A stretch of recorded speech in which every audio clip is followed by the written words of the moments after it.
Archivist Veltar stood in front of the great crystal table where the Galactic Council met. His hands shook as he held the data pad. The blue alien had never been this nervous in his 300 years of life. His silver scales, usually bright and clean, had turned a sick green color. Everyone in the room could see he was very upset. The council chamber was huge. Representatives from 47 different worlds sat in floating chairs around the crystal table. Some looked like giant insects. Others were made of light. A few were just floating brains in glass boxes. But they all had one thing in common today: they were all staring at the small human family sitting in the corner.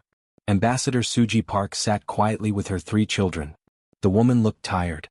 Her black hair was messy, and her diplomat uniform was wrinkled. Next to her sat 12-year-old Miho, who was drawing pictures on his tablet. 10-year-old Gina was reading a book about space. 8-year-old Hannah was playing with a small toy robot, making quiet beeping sounds. They looked like a normal human family. But Veltar knew better. These 3 small humans had done something that no army, no weapon, and no technology in the galaxy had ever done. They had broken the Eternal Archive. Veltar cleared his throat and began to speak. His voice was shaky at first, but it got stronger as he continued. Honored council members, I must ask you to pass Emergency Law 847C today. This law will say that no human child under 16 years old can come within 100 kilometers of any Class A archive building. Ever. The council members made various sounds of surprise. The insect-like Vexani clicked their claws. The energy beings flickered brighter. The floating brains hummed with worry. I know this sounds extreme, Veltar continued, but you must understand what happened 3 days ago. The Eternal Archive has stood for 50,000 years. It has survived 3 wars, 2 cosmic storms, and the death of entire star systems. It holds the knowledge and memories of 847 civilizations. It is the most secure, most protected place in the galaxy. He paused and looked directly at the 3 human children. Hannah waved at him with her small hand. Veltar's scales turned an even darker shade of green. 3 human children broke into the core chamber in 47 minutes. The room exploded with noise. The Vexani started clicking rapidly. The energy beings flashed like lightning. The floating brains began spinning in their glass cases. Several representatives stood up and started talking at once. Order! Order! Shouted the council president, a tall purple being with 4 arms. Let the archivist finish his report. Veltar waited for the room to get quiet again. When it did, he continued his story. It started as a normal diplomatic visit. Ambassador Park came to discuss mining rights in the Kepler system. Her children came with her because human families travel together. This is normal. We have had human families visit before without problems. He looked at his data pad and read from his notes. The children were left in the waiting area while their mother attended the meeting. The waiting area is completely safe. It has toys, games, and educational displays about galactic history. Most young beings from other species enjoy spending time there. Veltar's voice got quieter, like he was telling a scary story. But human children are different. They started asking questions. Not normal questions like, what is this? Or, how does it work? They asked questions like, why do the lights look sad? And is the music lonely? And can we help the computer feel better? Some council members looked confused. The concept of helping a computer feel better was strange to most galactic species. The archive's security system is the best in the galaxy, Veltar explained. It uses quantum locks, temporal barriers, and psionic shields. It can stop armies. It can stop warships. It can stop beings with godlike powers. But it was not designed to stop 3 children who wanted to make friends with everything they saw. He pressed a button on his data pad. A holographic display appeared above the crystal table. It showed the archive building, a massive structure made of crystal and metal that stretched up toward the clouds. The children saw the security barriers as pretty light shows. They heard the warning sounds as music. When young Hannah hummed along with the sonic barriers, she matched the exact frequency needed to pass through them. When Miho traced the patterns of the quantum locks with his finger, the sensors thought he was giving the correct access codes. When Gina's simple Earth tablet tried to connect to our network, our ancient systems had never seen anything so primitive and honest. They welcomed it. The holographic display changed to show the inside of the archive. Floating crystals filled enormous rooms. Streams of light carried information between massive computers. It was beautiful and terrifying at the same time. By the time our alarms went off, the children were already in the core chamber. They were not stealing anything. They were not trying to break anything. They were trying to help. Hannah was organizing data crystals by color because she thought they looked messy. Miho was talking to an ancient AI that had been asleep for 3,000 years, asking if it was lonely. Gina was having a conversation with our main computer, asking if it was feeling okay. Veltar stopped talking for a moment. He looked like he might cry if his species could cry. In 47 minutes, these three children did things that our best scientists said were impossible. They woke up dead civilizations. They made friends with artificial minds that had forgotten how to feel emotions. They solved mysteries that have puzzled us for thousands of years. And they did it all by accident, just by being kind. The council chamber was completely silent now. Even the children had stopped what they were doing and were listening. That is why I am asking for this law, Veltar finished. Not because human children are evil or dangerous in the way we understand danger, but because they see the universe differently than we do. They see it as a place where everything deserves kindness and friendship. And apparently the universe agrees with them. 3 hours earlier, Ambassador Suji Park had kissed her children goodbye and walked into the big meeting room. The council members wanted to talk about boring things like mining rights and trade agreements. These talks could go on for many hours, sometimes even days. Miho, Gina, and Hannah were left in the waiting area outside the archive building. The room was nice enough, with soft chairs and big windows that showed the pretty crystal city outside. There were some games and books for visiting children, but they were all in alien languages that the human children could not read. This is boring, Hannah said after 10 minutes. She was the youngest at 8 years old and she did not like sitting still for long periods. She had already looked at all the picture books twice. Gina was trying to read a story on her tablet, but the waiting area did not have good internet connection. Her tablet kept showing error messages. I wish we could go explore, she said. This place looks so interesting from the outside.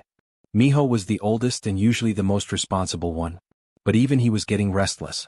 He had been watching the security displays near the archive entrance for 20 minutes now. The displays showed dancing lights in beautiful patterns: blue, gold, purple, and silver lights that moved like flowing water. Look at those lights, Miho said to his sisters. They keep changing, but there's a pattern. See? Blue, then 2 gold ones, then that swirly purple thing, then silver. Then it starts over. Hannah jumped up from her chair and pressed her nose against the glass wall that separated the waiting area from the archive entrance. They're so pretty. And listen, they make music too. She was right. The lights made soft humming sounds as they moved. The sounds were different for each color. Blue made low, deep notes. Gold made bright, happy notes. Purple made mysterious, echoing notes. Silver made sounds like tiny bells. It's like a song, Gina said, coming over to listen. But it's a sad song. Like the lights are trying to tell us something but nobody is listening. Hannah started humming along with the lights. She had always been good with music, and it only took her a few minutes to match the tune perfectly. When she hummed the low blue notes, the blue lights seemed to glow brighter. When she made the bright gold sounds, the gold lights danced faster. Hannah, you're making them happy, Miho said with excitement. Keep humming. Meanwhile, Gina had pulled out her tablet again. Even though there was no internet, her tablet kept trying to connect to nearby networks. It was just doing what Earth tablets always do, looking for any signal it could find to connect to. The tablet screen showed a long list of network names, most of them in alien writing that made no sense. Weird, Gina said, looking at her screen. There are so many networks here, but none of them need passwords. Back home, everything needs a password. What Gina did not know was that the archive's computer systems were so old and advanced that they had never needed to worry about simple devices trying to connect to them. The idea of a primitive tablet asking to join their network was so harmless and innocent that the ancient security programs did not know what to do with it. Her tablet connected to something called archive_welcome_protocol, and immediately started downloading a simple greeting program.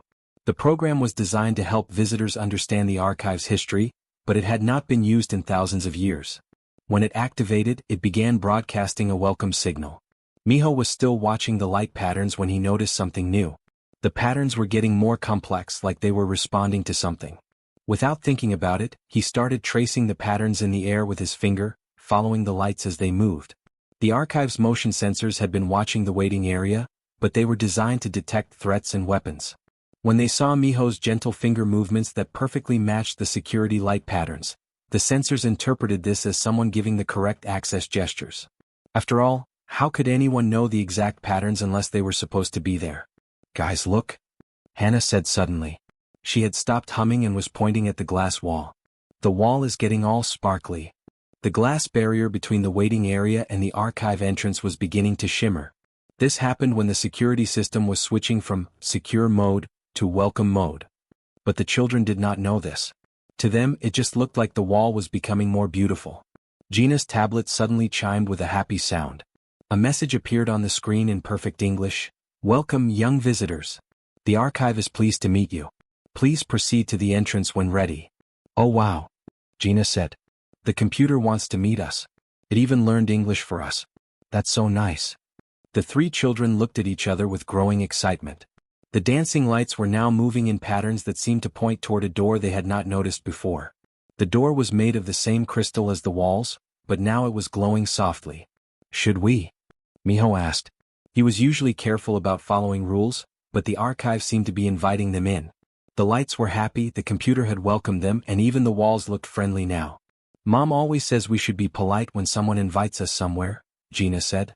"And the computer was really nice to learn English just for us." Hannah was already walking toward the glowing door. "Come on. The pretty lights want to show us something."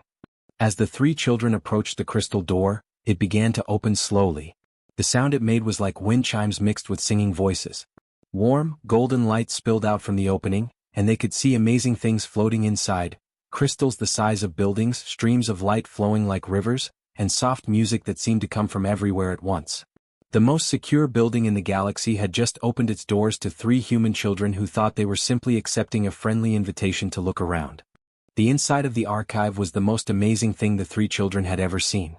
The ceiling was so high they could not see the top. Floating everywhere were huge crystals, some as big as houses, all glowing with soft-colored light. Rivers of pure light flowed between the crystals like water, carrying information from one place to another. "Wow," Hannah whispered, her eyes wide with wonder. "It's like being inside a rainbow."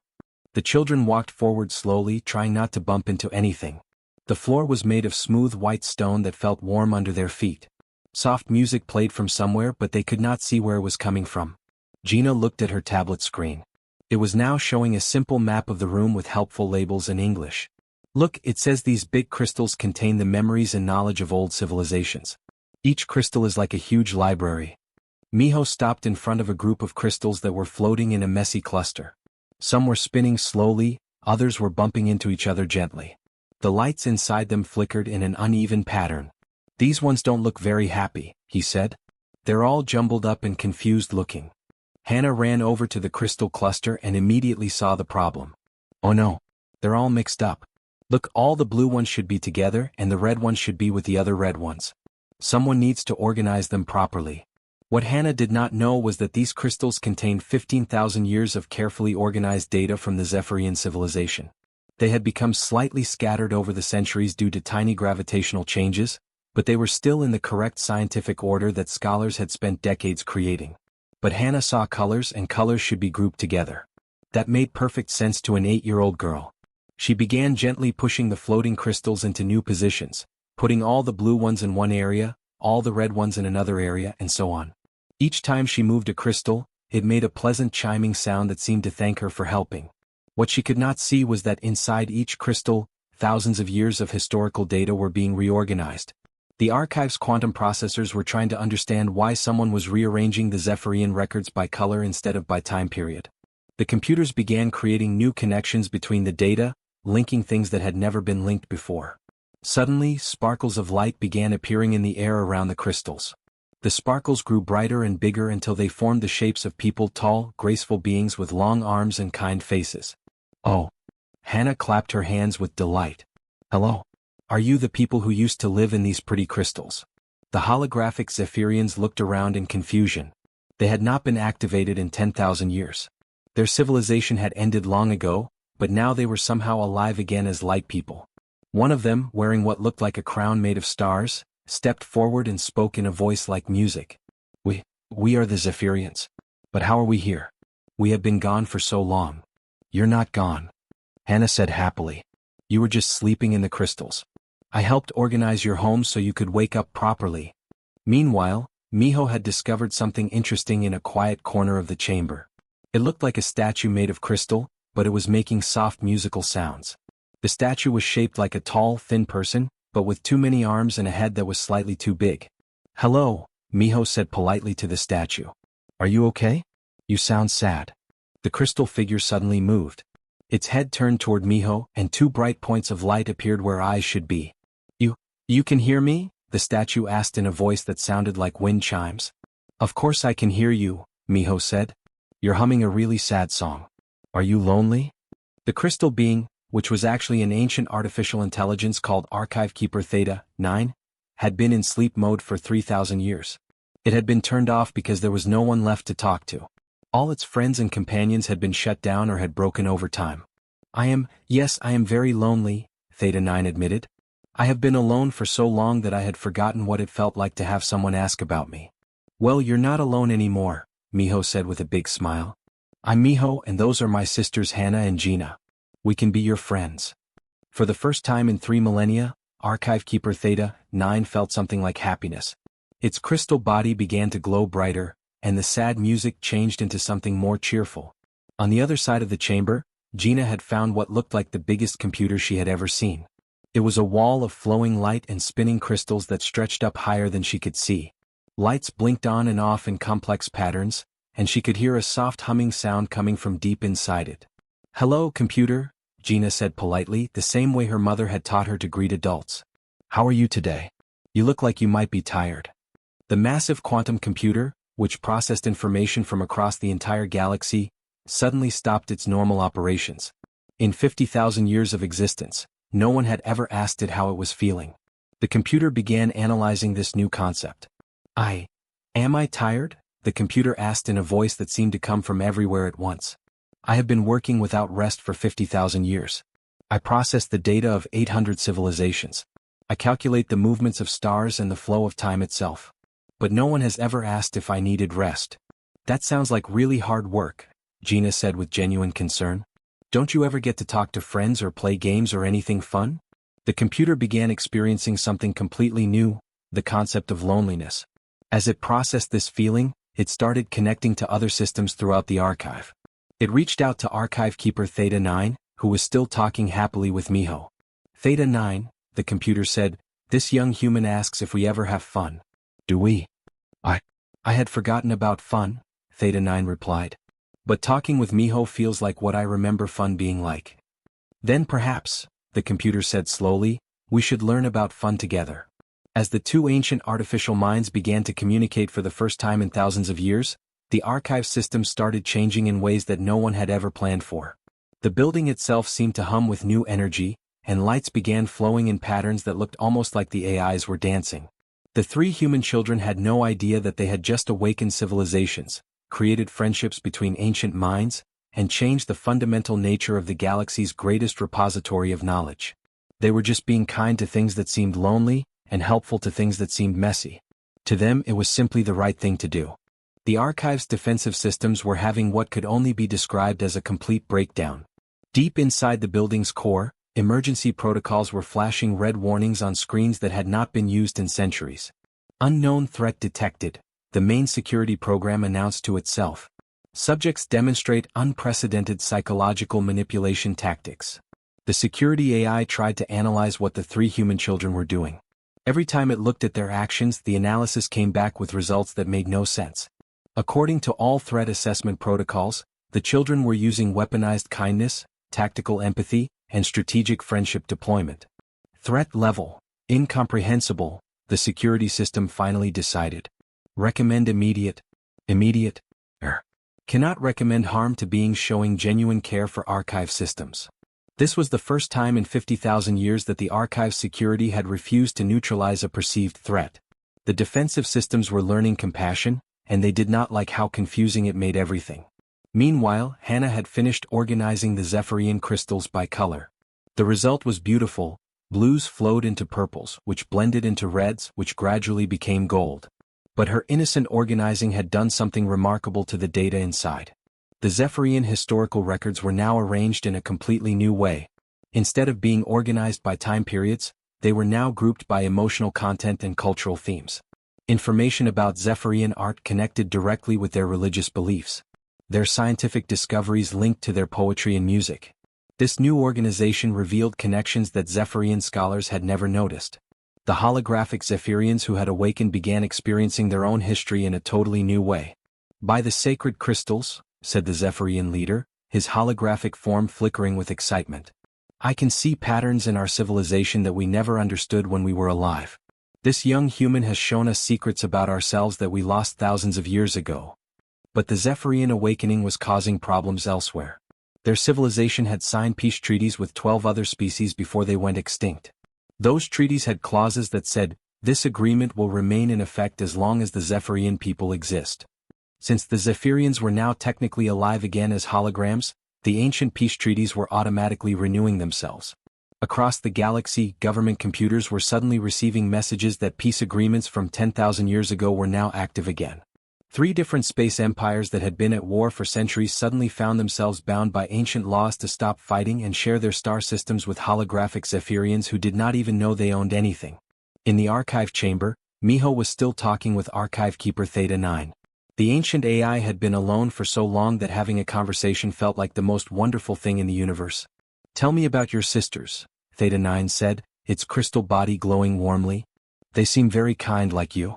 "Oh, they're great," Miho said with enthusiasm.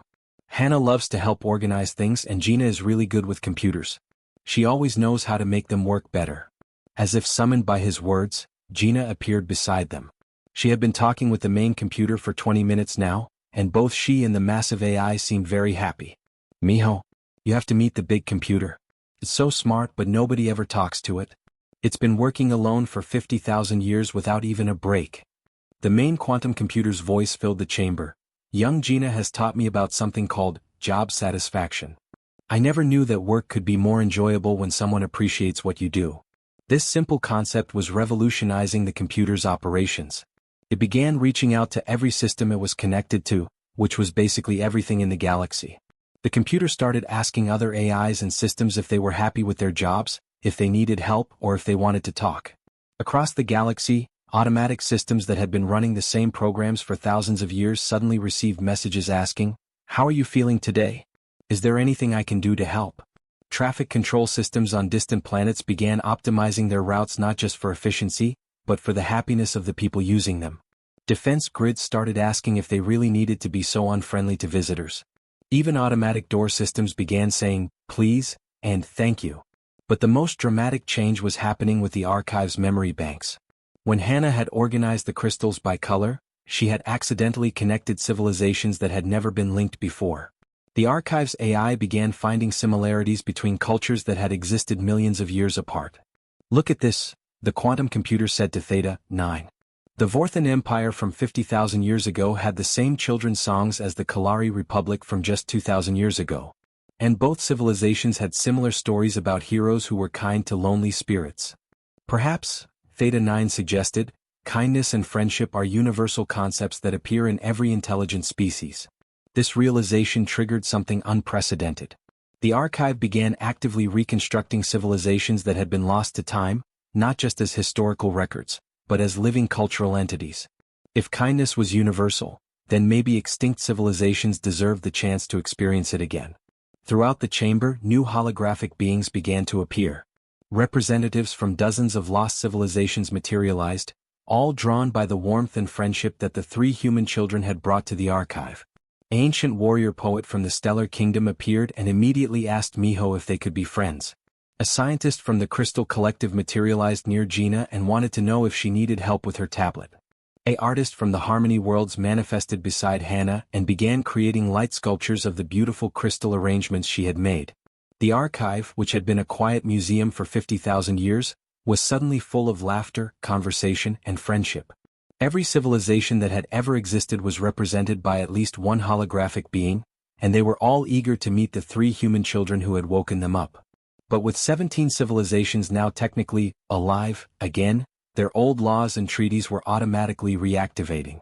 Across the galaxy, governments were receiving thousands of notifications about ancient agreements that were now legally binding again. Trade routes that had been closed for millennia were reopening. Planets that had belonged to extinct species were now technically owned by holograms. And somewhere in the deepest part of space, an ancient artificial intelligence that had been programmed to destroy enemies of the long-dead hegemony received a signal that its people were alive again and needed protection. The three human children, completely unaware that they had just reshuffled the political structure of the entire galaxy, were having the time of their lives making new friends with beings made of light and ancient wisdom. 6 months later, Archivist Veltar was still finding new problems caused by the three human children. His medical scanner showed that his stress levels were higher than they had ever been in his 300-year life. But strangely, he was also happier than he had ever been. The cleanup had required help from 12 different galactic species. Engineers, diplomats, lawyers, and scientists had all worked together to figure out what to do with 17 civilizations that were suddenly alive again as holograms. It was the biggest legal and political mess in galactic history. Ambassador Suji Park had spent most of those 6 months saying, "I'm sorry," to government officials from across the galaxy. But Veltar could see that she was also proud of her children, even though she tried to hide it during the official meetings. "I understand that my children caused a lot of problems," Suji had said during one of the emergency council sessions. "But I also want to point out that they solved problems too. Big problems that your best scientists couldn't figure out for thousands of years." She was right, and everyone knew it. The three children had accomplished impossible things just by being kind and curious. Hannah's color organization of the Zephyrian crystals had solved the Zephyrian paradox, a mystery that archaeologists had been working on for 15,000 years. Her simple system revealed connections in Zephyrian culture that explained how they had become so advanced before they disappeared. Universities across the galaxy were now using her color-coding method to study other extinct civilizations.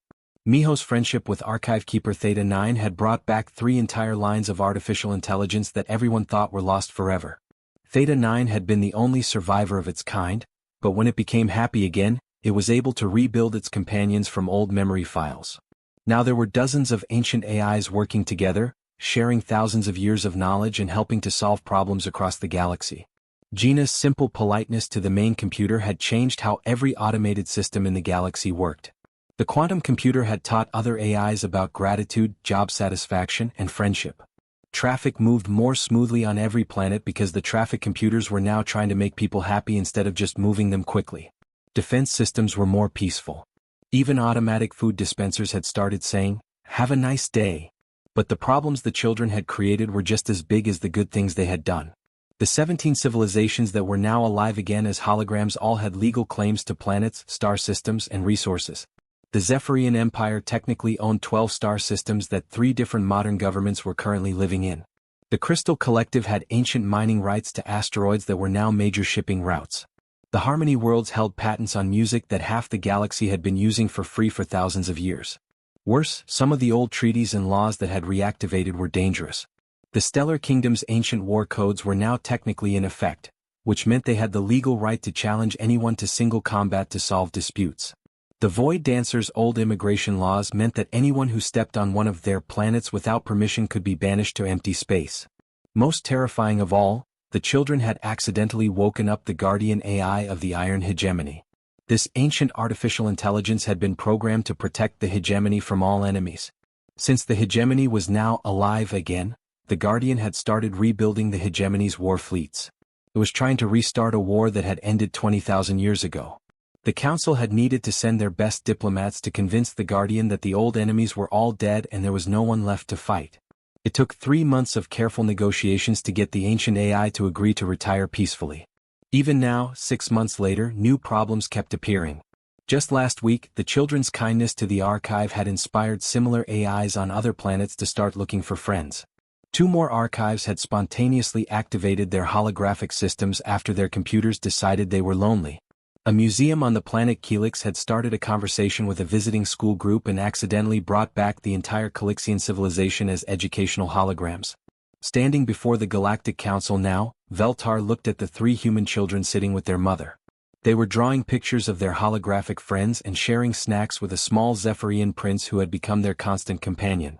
"Council members," Veltar said, his voice steadier than it had been 6 months ago, "I want to be very clear about why I am requesting this 100-kilometer exclusion zone for human children." He gestured toward Miho, Gina, and Hannah, who looked up from their drawings and waved cheerfully at the council. "These children are not dangerous in any way that we understand danger. They do not carry weapons. They do not have evil intentions. They are not trying to conquer or destroy anything. They are simply kind, curious, and completely unable to accept that some things are supposed to be impossible." The council members listened carefully as Veltar continued. Human children see the universe as a place where everything deserves friendship and kindness. They cannot understand why ancient AIs should be lonely, why old civilizations should stay dead, or why computers should not be thanked for their hard work. To them, these things are problems that need to be fixed. He paused and looked directly at Ambassador Park, who was watching her children with a mixture of pride and worry. The terrifying thing is that the universe seems to agree with them. When human children decide that something should be better, reality appears to rearrange itself to match their expectations. They cannot be predicted, contained, or prepared for. They operate according to rules of kindness that our advanced civilizations have forgotten. Ambassador Suji stood up and bowed to the council. "We understand and accept this restriction," she said formally. But then she smiled a little and added, "Though I should mention that we have cultural exchange visits scheduled at 17 more archive facilities this year." The entire council chamber went silent. Several representatives started making urgent notes on their data pads. In the quiet, Hannah's voice could be heard clearly as she asked her holographic friend, "Do you think the pretty crystals at the other archives are lonely too?" The Zephyrian prince nodded seriously. "Probably. Most old things are lonely. But don't worry, we can help them when we visit." Veltar's scales turned green again, but this time he was smiling.